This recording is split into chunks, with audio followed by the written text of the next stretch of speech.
Neemias capítulo 6, verso 3, diz assim a palavra de Deus: E enviei-lhes mensageiros a dizer: Estou fazendo uma grande obra, de modo que não poderei descer. Por que cessaria esta obra enquanto eu a deixasse e fosse ter convosco? Quem diz amém? Amém. Igreja do Senhor, quando nós começamos a analisar essa palavra, todo o capítulo 6 de Neemias, nós precisamos voltar um pouco ao tempo e irmos lá para Judá, nos dias do rei Zedequias, quando Judá, que era o reino do sul, foi tomada pela Babilônia, foi tomado por Babilônia, porque, como nós sabemos, a Bíblia diz que quando Deus tira Israel do Egito, Deus dá as diretrizes, as leis, e diz para Israel, no contexto geral, que eles precisavam obedecer a sua palavra, a sua voz, para que eles, e eu vou usar um termo, pudessem receber o bem de Deus todos os dias, 24 horas por dia. Não é uma expressão bíblica, mas eu estou conjecturando. Porém, Israel não obedecendo, a palavra diz que lá na frente Deus institui a monarquia, e após instituir a monarquia,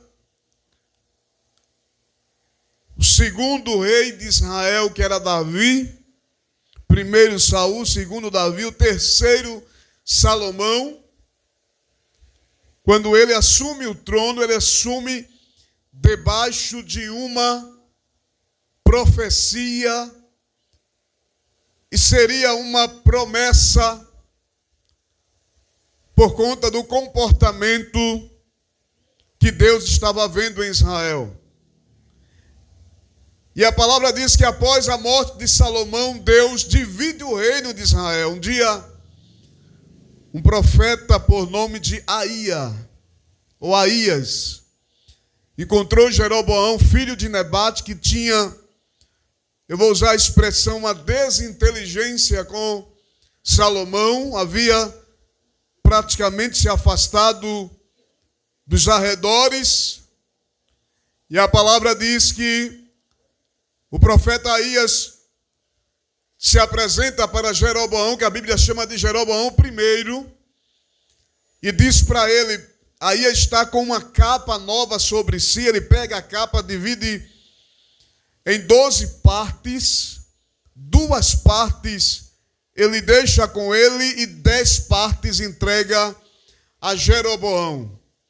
E quando ele entrega as 10 partes, ele diz assim, olha, o reino de Israel será dividido e Deus te dará 10 tribos. E 2 tribos ele vai deixar, porque Deus não vai deixar que o nome de Davi se apague em Israel, até porque a promessa de Deus com relação ao reino de Davi era um reino eterno, porque o reino de Davi, ele desbancava lá na frente em Cristo Jesus. Isso aconteceu, lá na frente, Israel, o reino do norte, foi levado cativo para a Assíria, e mais tarde, sob a profecia do profeta Jeremias, que alguns chamam de profeta chorão, porque alguns dizem que Jeremias por qualquer coisa chorava, era um homem muito emotivo, porém um homem cheio da graça de Deus, o Espírito Santo atuava na vida dele poderosamente. No dia que ele estava praticamente pronto para assumir o sacerdócio, porque ele era de uma família sacerdotal, de uma linha sacerdotal. O Senhor disse para eles: Jeremias, eu lhe escolhi não para ser sacerdote, mas para ser profeta. E você vai entregar a mensagem que eu preciso que você entregue. E a palavra diz que Deus, mais tarde, permite no reinado do rei Zedequias.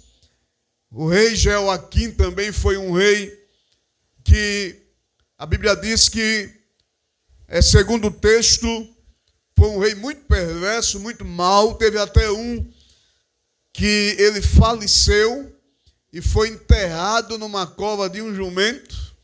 E a expressão diz também que um desses reis morreu. Imagina essa expressão: morreu e não deixou saudade para ninguém. Imagina alguém morrer e não deixar saudade para ninguém, irmão. Que coisa terrível. E aí Nabucodonosor leva Judá, agora reino do sul, presos para a Babilônia, cativos para a Babilônia. Segundo o profeta Jeremias, o cativeiro babilônico duraria em torno de 70 anos. Mas, pastor, por que Jeremias falou isso? Quando Israel ainda não era nação, eles eram descendentes de Abraão, Isaque, Jacó, passaram cerca de 430 anos cativos no Egito. E agora vem o segundo cativeiro, que era o cativeiro babilônico. E agora não era todo Israel que estava cativo, mas uma parte que era o reino do sul, e o reino do norte estava na Assíria. E a palavra diz que, escute bem, quando Jeremias profetiza que o reino do norte, que o reino do sul, melhor dizendo, vai passar 70 anos cativos, é que Deus tinha dado uma ordem para Judá, que era o seguinte: e todo Israel, quando ele entrasse na terra prometida, eles tinham que cumprir diante de algumas ordenanças de Deus. Tinha uma que eu considero primordial, que era o seguinte: durante 6 anos, eles tinham a liberdade de mexer na terra, ou seja, plantar, arar a terra, semear sobre a terra, cuidar da terra. Mas no 7º ano, eles não podiam mexer na terra, eles tinham que deixar a terra descansar. Porque o próprio Deus descansou, Deus deu ao homem o direito do descanso, e também estava dando à terra o direito do descanso. Até porque, se você começa a mexer muito na terra e não deixa ela descansar, em algum momento aquela terra não vai ter mais o vigor que tinha antes. Quem entende de plantação sabe disso. E a palavra diz que Israel nunca cumpriu essa norma, essa lei, essa ordenança de Deus. E durante 70 anos sabáticos, ou seja, de 7 em 7 anos, Israel nunca obedeceu essa ordem, foi juntando os sábados. E deu cerca de 70 anos sabáticos dentro de um período de 500 anos. Pastor, como foi isso? Durante 500 anos, Israel nunca deixou a terra descansar, e Deus foi contando. E na contagem, deu 70 anos sabáticos. Aí o que é que Deus faz?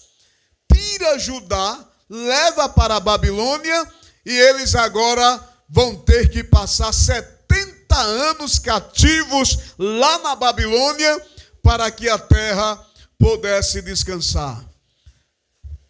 Você está entendendo a palavra nessa tarde? E a Bíblia diz que lá na Babilônia, depois o Império Babilônico cai, e quem assume o domínio mundial é o Império Persa.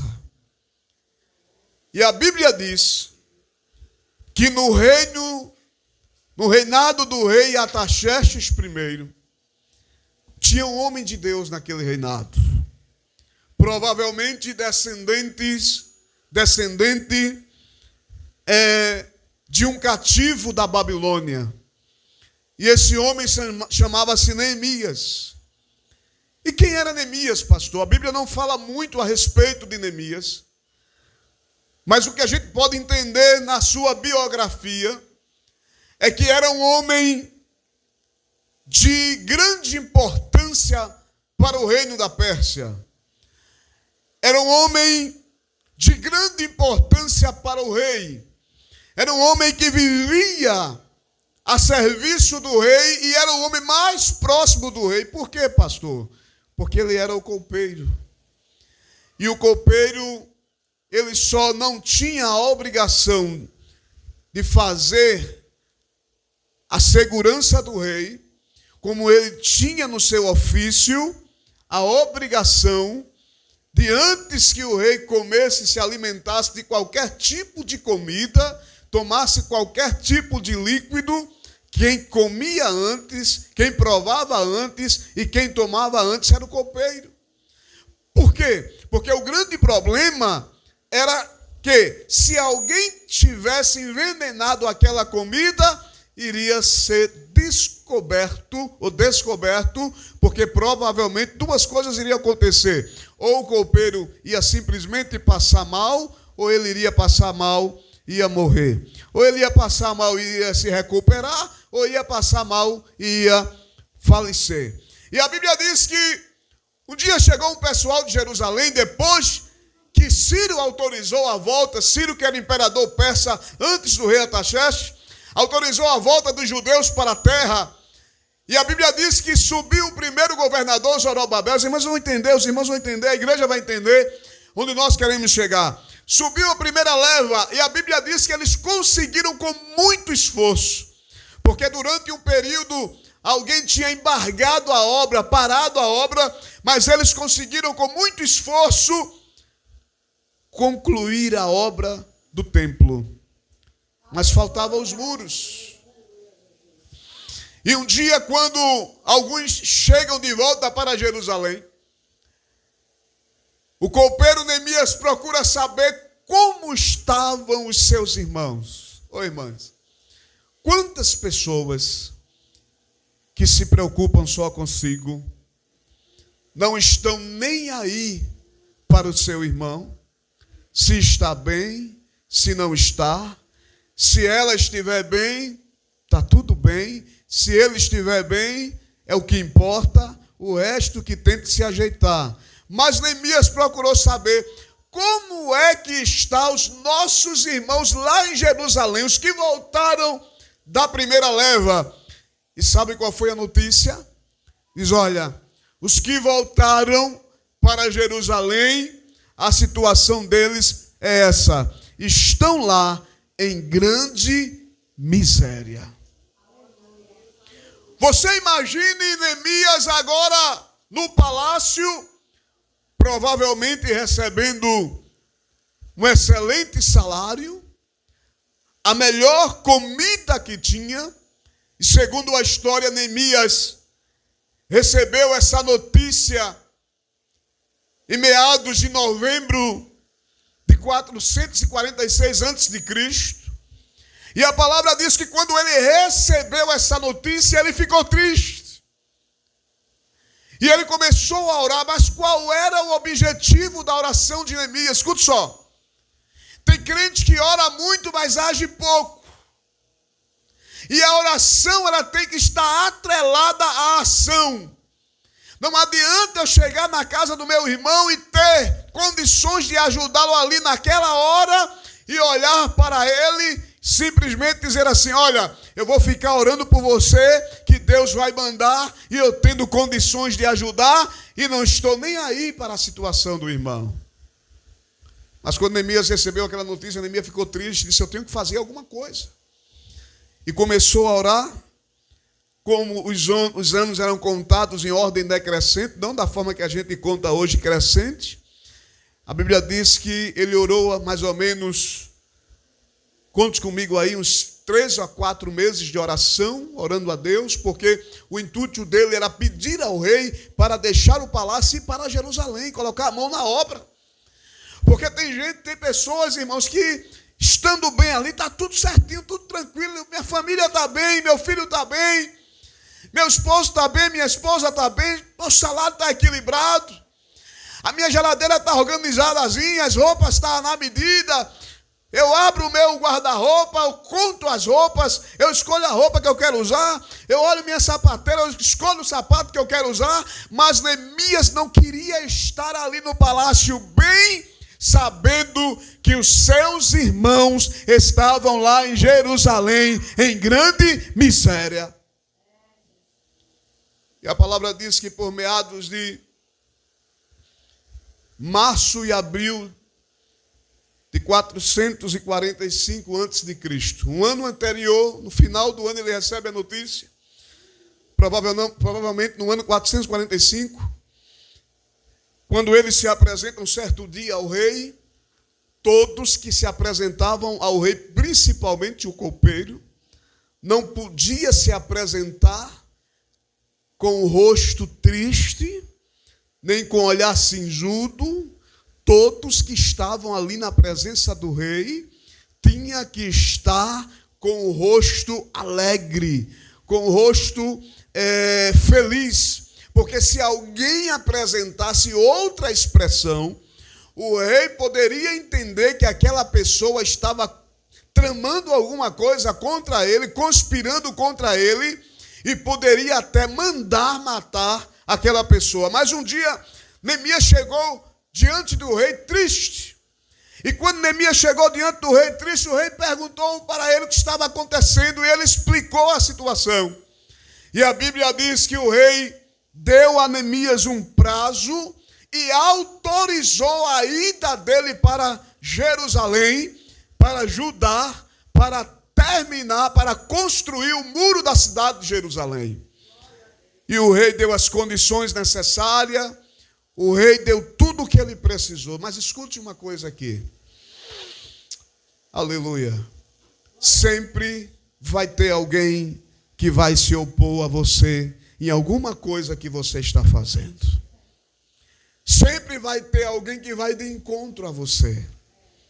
Agora, o segredo é você persistir e orar a Deus para que Deus lhe dê a visão e discernimento do comportamento das pessoas. Vamos entrar agora no capítulo 6, verso 1 que nós lemos. Diz assim: ele já estava em Jerusalém, já tinha andado na cidade, já tinha observado o muro, já tinha começado a obra estava a todo vapor.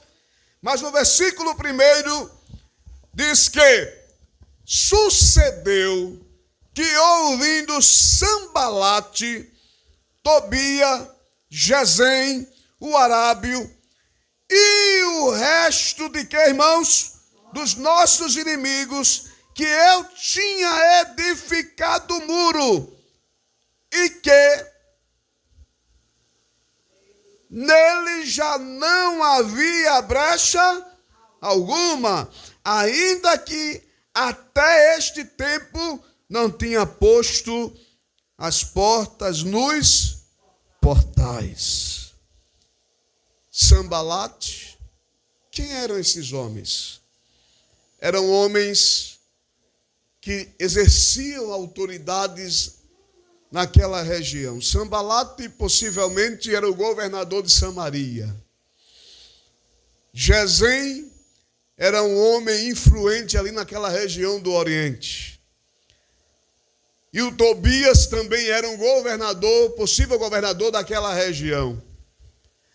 Só que quando eles souberam, escute bem, quando eles souberam que Neemias já tinha edificado o muro,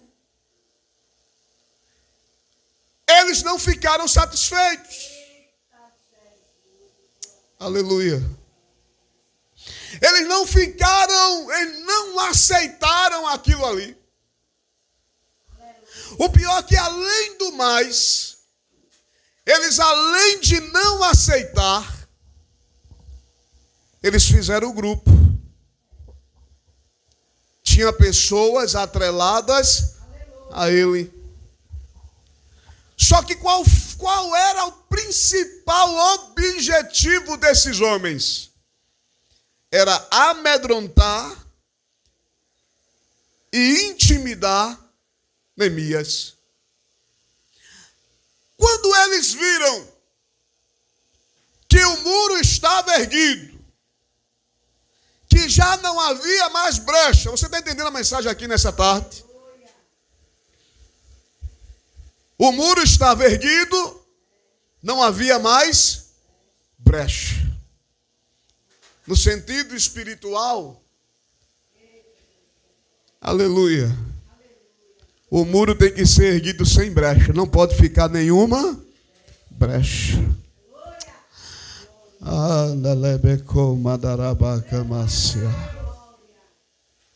Eles não aceitaram, não ficaram satisfeitos com Neemias. O texto diz que Neemias tinha edificado é feito, tinha levantado o muro. Porque quando ele chegou na cidade, ele pegou a mula lá, o jumento, a jumenta, e ele deu uma volta na cidade sozinho.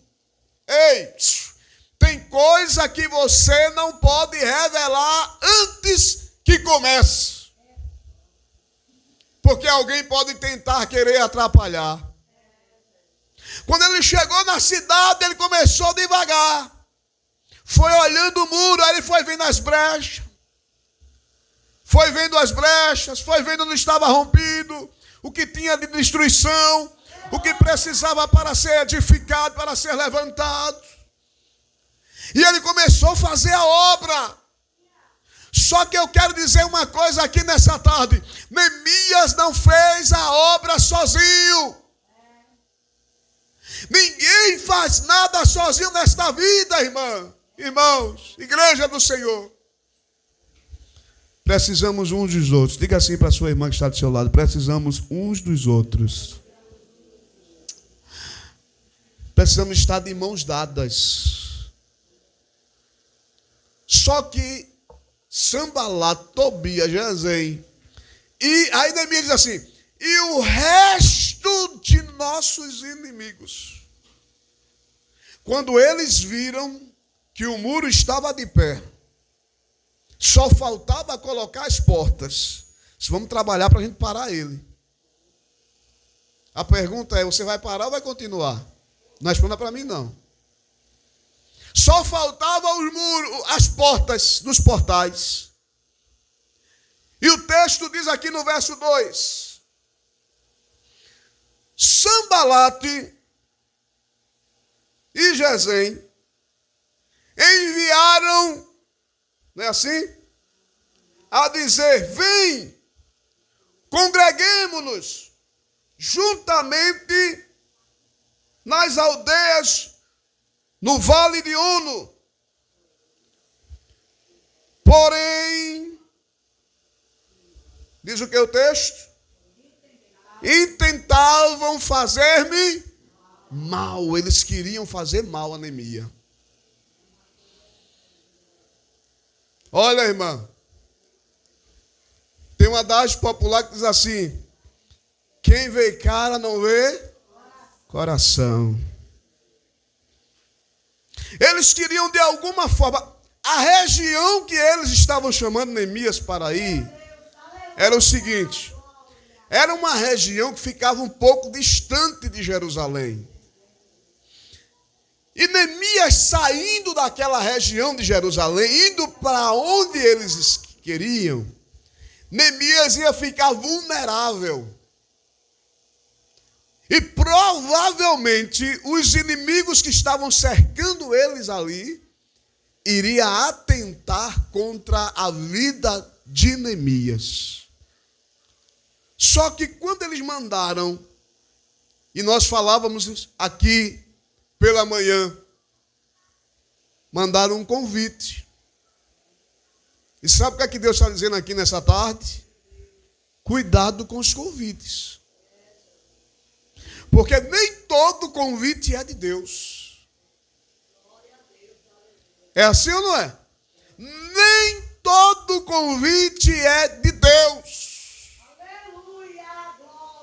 Quando Neemias recebeu o convite, Neemias deu a resposta. Vamos lá ver qual foi a resposta. Verso 3 diz o quê? E enviei-lhes mensageiros a dizer: estou fazendo uma grande obra. Sabe o que é que eles queriam? tirar o foco de Neemias, parar Neemias. Eles queriam ter motivos para acusá-lo, ou até mesmo para tirar a própria vida dele. E Neemias perguntou: porventura, por que eu deixaria parar essa obra e fosse para ter convosco? Não tenho motivo para deixar a obra, porque o que eu estou fazendo, eu estou conjecturando agora, é muito mais importante do que o convite de vocês. Não perca o foco. Tem convite que não é de Deus. Não se deixe levar, não se deixe enganar. Versículo 4 diz que eles insistem. Enviaram 4 vezes. E as 4 vezes Neemias respondeu da mesma forma: não vou. Sabe o que significa isso? Neemias sabia o que queria. Neemias tinha convicção do que ele queria. É o que está faltando na vida de muita gente. Não tem convicção do que quer. E no primeiro convite que recebe, abandona tudo e vai embora. É assim ou não é? Abandona tudo e vai embora. Aí Neemias, é como se Neemias perguntasse: qual é o motivo que eu tenho para abandonar a obra e atender o convite de vocês? Neemias só faltou dizer: esse convite não é de Deus, é do diabo.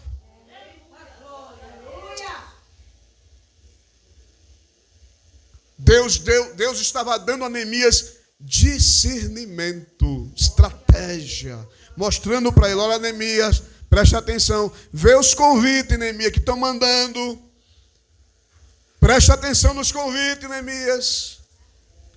E o pior não é nada, irmãos. Pior, igreja do Senhor, é que eles insistiam em convidar Neemias. Porque tem gente que é descarado. Não tem caráter. Você está dizendo: eu não vou, eu não quero. Mas fica insistindo com você. E aí, como eles não conseguiram o que queriam dessa forma, sabe o que foi que eles fizeram, irmãos? Irmãs, igreja. Verso de número 5.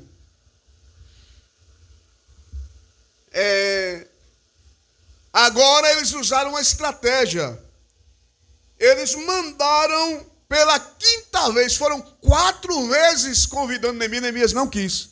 Na 5ª vez, eles mandaram um moço com uma carta aberta. E essa carta era uma carta de acusação contra Neemias. Porque tem gente, irmãos, igreja, que quando você não aceita alguma coisa, vai tentar te difamar, levantar falso contra você. E na carta, segundo o texto, estava escrito o seguinte no verso 6: entre as gentes se ouviu, e Gesem diz que tu e os judeus intentas revoltar-vos pelo que edificais o muro, e que tu te farás reis dele segundo essas palavras. Isso aqui era fofoca. Isso aqui era fofoca. E o pior não é nada.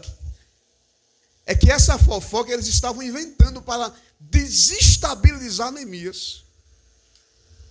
Porque tem pessoas que, quando não conseguem de uma forma, tenta desestabilizar você emocionalmente e psicologicamente. E começa a usar aquele subterfúgio que alguém diz aí fora no mundo. Começa a querer entrar na sua mente. E se você não tiver equilíbrio e certeza do que você quer, quem você é, você entra na onda, irmão. Essa carta que eles mandaram não era para eles mandar dessa forma uma carta aberta. Era para mandar uma carta fechada, porque era um assunto muito privado e melindroso, mas eles queriam causar pânico em Neemias.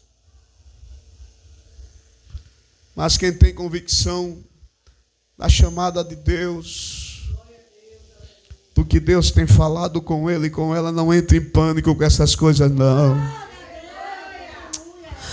Tenha certeza de quem lhe chamou. E o versículo 7 diz que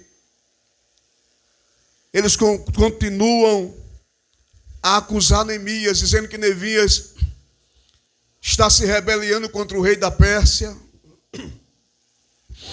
que Neemias colocou profetas para pregarem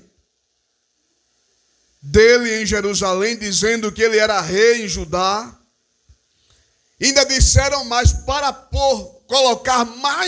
tentar colocar medo em Neemias, ainda mais disseram assim: o rei ouvirá, ou seja, o rei vai ficar sabendo, segundo estas palavras.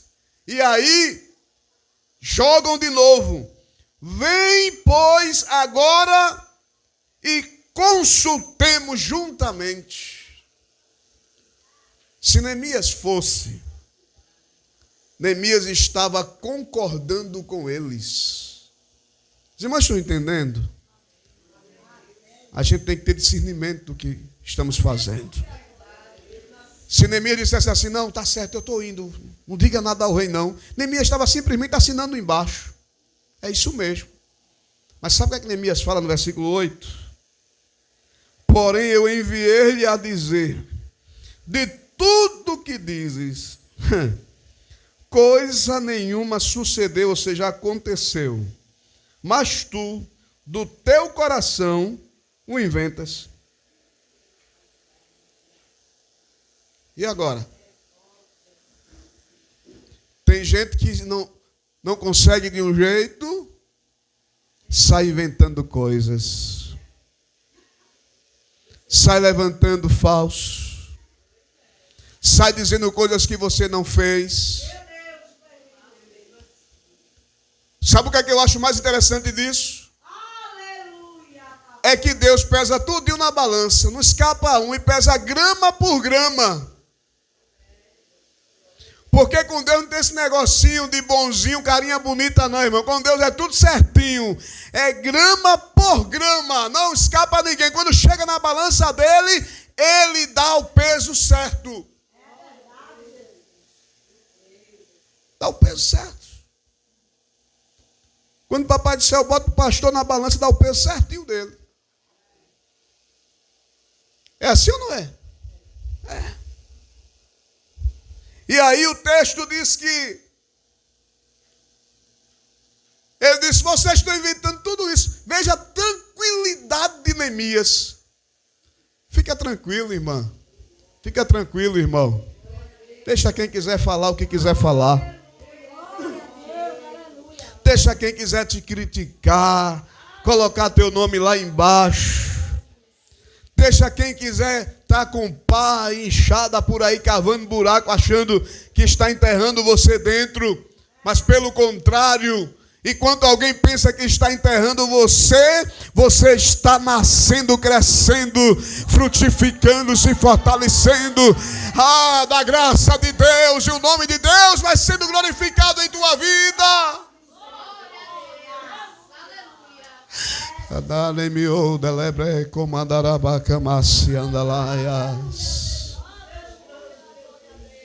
Não se preocupe com nada, continue fazendo a obra.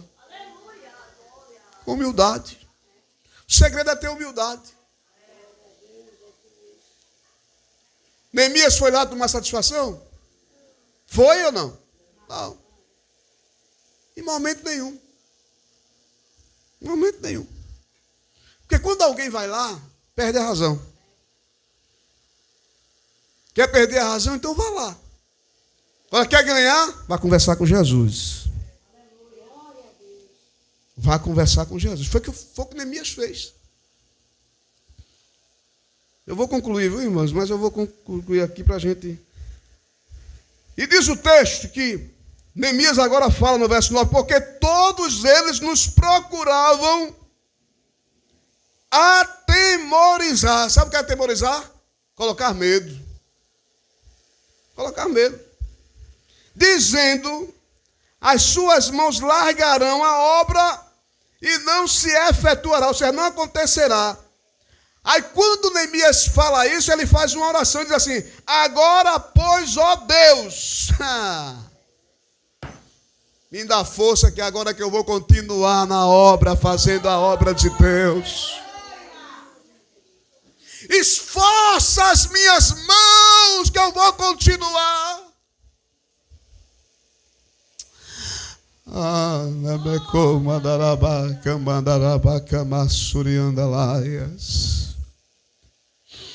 Todos nós que estamos aqui temos uma chamada de Deus. Não pare, não pare, não desista, prossiga. Ainda que venham acusações, falso testemunho contra você, ainda que alguém trabalhe para enfraquecer as suas mãos, porque o que eles queriam, sabe qual era o principal objetivo de Sanbalate, Tobias, Gesem? Era que Neemias largasse a obra para lá. Mas quando eles pensaram que Neemias ia largar a obra, aí Neemias fez uma oração. Agora, Senhor, fortalece, fortalece, fortalece, fortalece, fortalece, fortalece a minha mão, para que eu possa concluir a obra.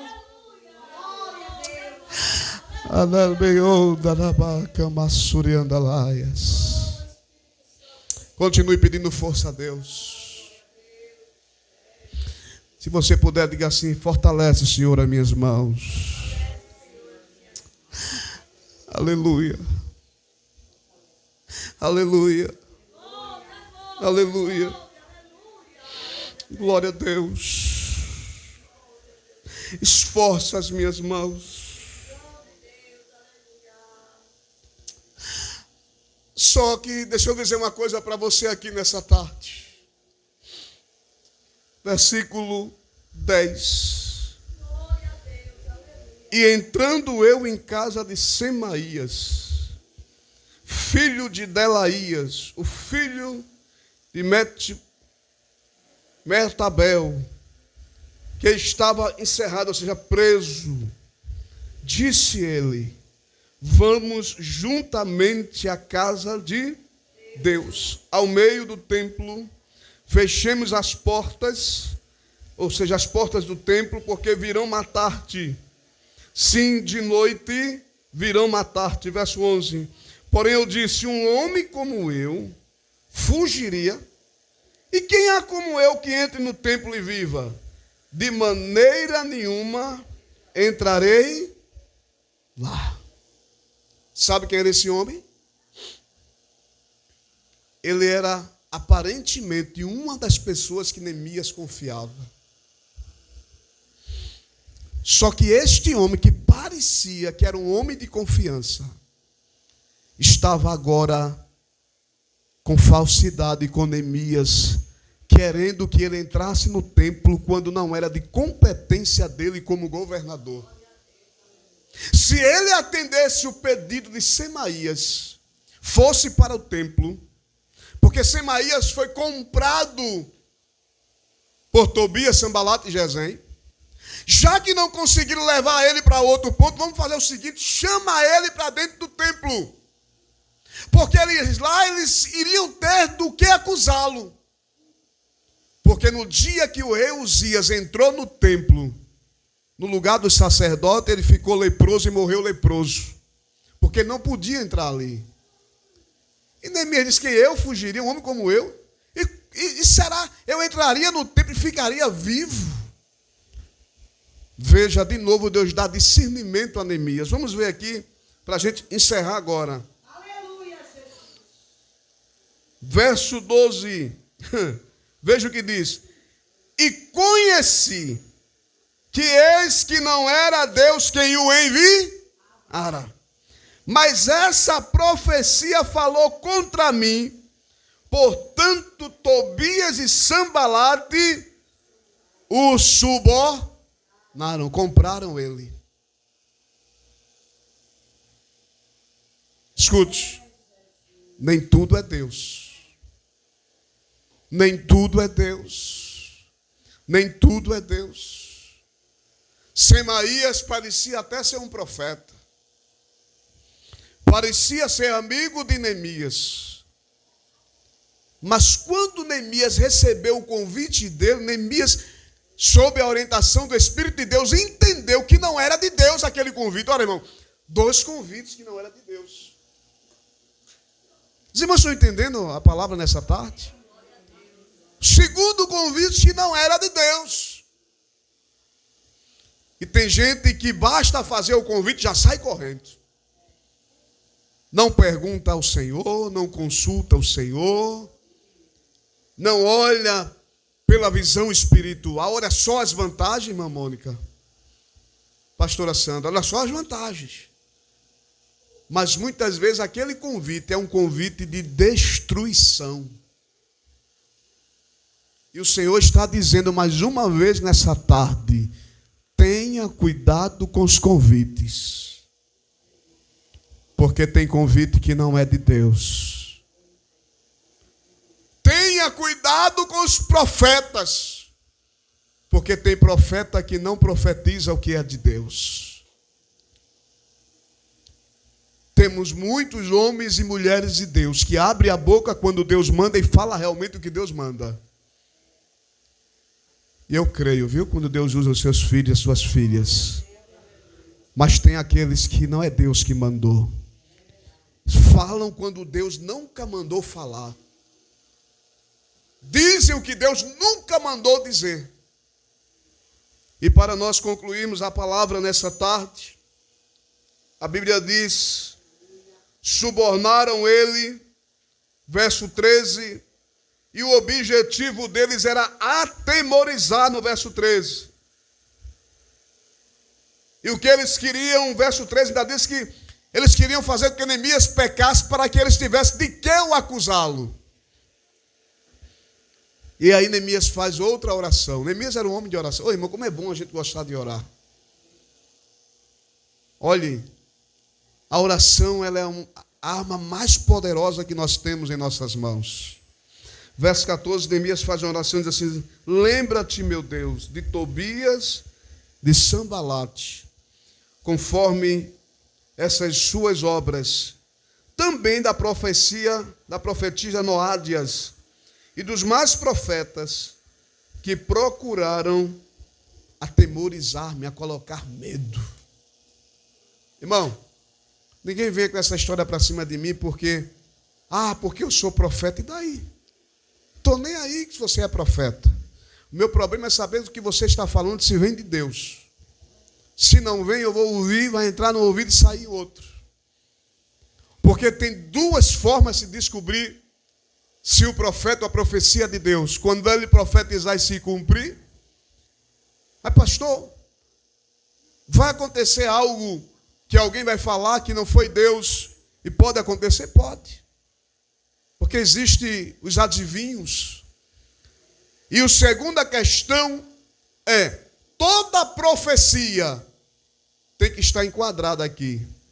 Se não tiver, está fora. Você não deve aceitar. Os irmãos estão entendendo? A igreja está entendendo, os irmãos? Tem que estar enquadrado aqui na palavra. Se não tiver, não aceite.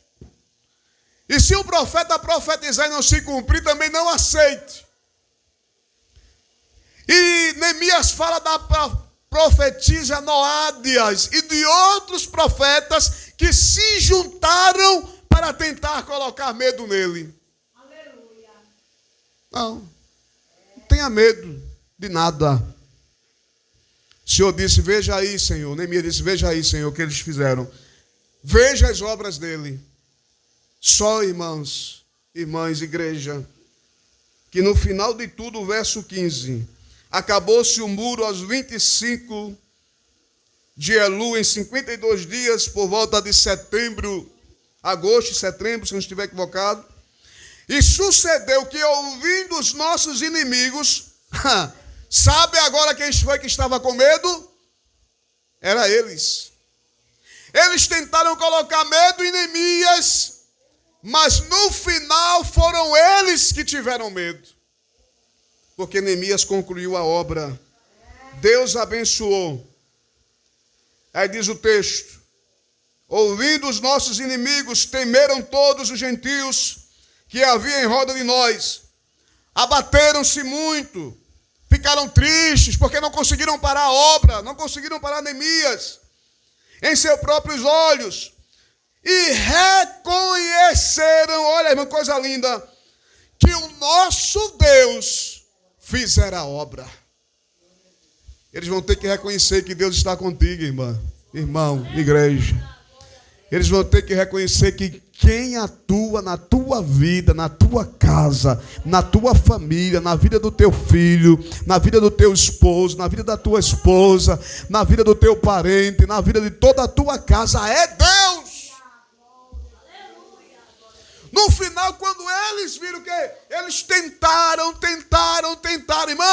irmã, igreja, vão tentar parar, vão tentar calar você, vão tentar te entristecer, mas continua, vai avançando.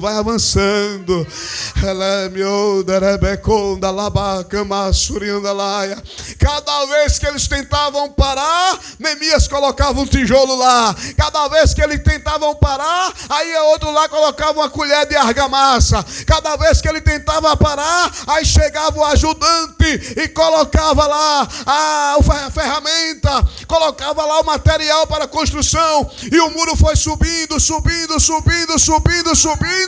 e a Bíblia diz que a obra foi tão grande, todos se envolveram na obra de uma forma tão linda, que o que era para demorar talvez meses, em 52 dias eles concluíram a obra, estavam dando glórias a Deus, e agora os inimigos estavam com a cara no chão, porque foi Deus que fez a obra. É Deus que vai fazer a obra. Você não precisa fazer nada, só continuar. Não precisa bater de frente com ninguém. Não precisa tomar satisfação com ninguém. Deus não quer isso de você. Você está entendendo a mensagem nessa tarde? Não precisa você fazer nada, ir para canto nenhum. Alguém chegou aqui nessa tarde: Senhor, eu vou ter uma conversa com alguém. Deus está dizendo: não vai para ter conversa com ninguém. Não. Oh, irmãos, não. Porque eles vão ver que é Deus que vai fazer. E a palavra diz que naqueles dias alguns nobres escreveram cartas para Tobias, Sanbalate, vinham para eles. Aí ficava, irmão, cruzando informações. Tem gente que fica nos ambientes cruzando informação um com o outro para tentar destruir o outro. Levando e trazendo informação. Era o que faziam com Tobias, Sanbalate, Gesem e alguns nobres de Judá. Porque o que eles queriam era desequilibrar Neemias e os que com ele estavam na obra. Mas a palavra de Deus para você nessa tarde, para mim, é: continue. Vá em frente. Deixa Deus te usar, deixa Deus se utilizar de você. Aleluia, glória. E a gente vai encerrar agora mesmo, irmãos. Porque está tão bom aqui o negócio que eu vou encerrar. Porque muitos em Judá se lhe ajuramentaram que era genro de Secanias, filho de Ará, e seu filho Joanã tomara a filha de Mesulão, filho de Berequias. Também as suas bondades contavam perante mim, e as minhas palavras lhe levavam a ele. Portanto, Tobias escrevia cartas para me atemorizar. Mas Neemias não se entregou.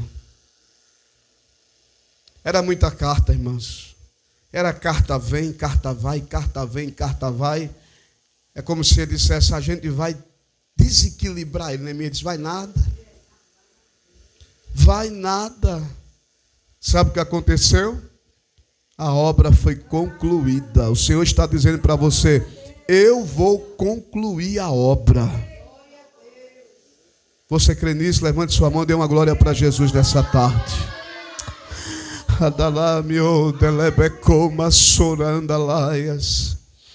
Jesus não está, Deus não conta com pessoas de dupla personalidade. Deus conta com pessoas de uma personalidade só.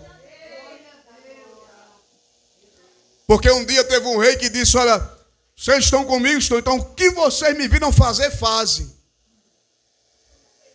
E Deus está dizendo aqui nessa tarde: não alimente carta nem conversa de ninguém. Porque Deus nos chamou para juntos nós fazermos a sua obra. Que Deus continue abençoando a igreja. Que a graça de Deus continue sobre as vossas vidas 24 horas por dia, todos os dias, para a glória do nome santo do Senhor.